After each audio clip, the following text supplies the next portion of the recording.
अस्सलाम वालेकुम दोस्तों, लाहौर के अंदर एक इंतहाई दर्दनाक सानहा पेश आया है कि एक ट्यूशन सेंटर की छत गिरने से 40 के करीब बच्चे जो है उस छत के मलबे के तले जो है वो फंस जाते हैं कि जिसके बाद रेस्क्यू ऑपरेशन किया जाता है। अहले इलाके इकट्ठे हो जाते हैं, अपनी मदद आपके तहत जो है वो भी निकालते हैं, रेस्क्यू वाले भी ऑपरेट करते हैं कि जिसके बाद जो अब तक की इतलात हैं बताया जाता है कि 14 के करीब बच्चे जो है वो शहीद हो चुके हैं, 6 के करीब बच्चों को बहिफाजत निकाल लिया गया है और इसके बाद अभी तक जो है वो 10 से 14 के करीब बच्चे और उनकी जो टीचर हैं वो अभी तक मलबे के नीचे जो है वो फंसे हुए हैं। और ये वाक़या पेश आया है पाकिस्तान के शहर लाहौर के इलाके काहनानो के अंदर, कि जहाँ पे एक कच्ची इमारत के नीचे बच्चे पढ़ रहे थे और कच्ची छत थी। और इसके अलावा ये भी बताया जा रहा है कि उस छत के ऊपर तामीरात का सिलसिला जारी था और अचानक जो है वो छत वज़न ज़्यादा होने के बाइस गिर जाती है और बच्चे उसके नीचे, उस मलबे के नीचे जो है वो फंस जाते हैं और जो है रेस्क्यू ऑपरेशन शुरू किया जाता है, जिसके तहत ये पता चलता है कि 14 बच्चे, अब तक की इतलात के मुताबिक 14 बच्चे जो हैं वो शहीद हो चुके हैं और 6 के करीब जो बच्चों को बहिफाजत निकाल लिया गया है और 10 से ज़्यादा बच्चे जो है अभी तक इसके मलबे के नीचे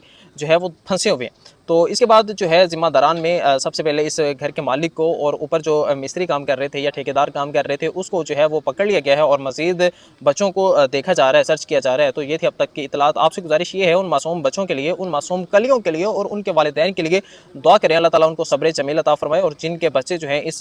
सानहे के अंदर शहीद हो चुके हैं, अल्लाह ताला उनके वालिदैन को सब्र जमील अता फरमाए और उन बच्चों को जो है जन्नतुल फिरदौस में आला मुकाम अता फरमाए। और अल्लाह ताला जो है वो इसके बाद जो बच्चे फंसे हुए हैं उनको बहिफाजत निकाला जाए और जो है जो जिम्मेदारान हैं उनको सख्त से सख्त सज़ा दी जाए।